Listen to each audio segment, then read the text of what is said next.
अस्सलाम वालेकुम। Cloud burst आजकल बहुत से लोग ये लफ्ज बोल रहे हैं मगर दुरुस्त मतलब कम लोग जानते हैं।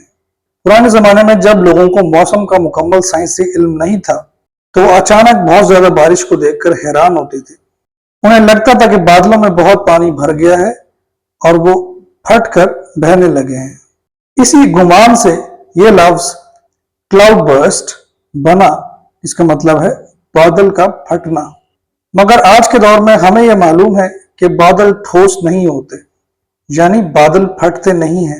क्लाउड बर्स्ट का मतलब है कि एक मखसूस इलाके में मुख्तसर वक्त में बहुत ज्यादा और तेज बारिश हो। The recent cloud bursts in Khyber Pakhtunkhwa caused flash floods.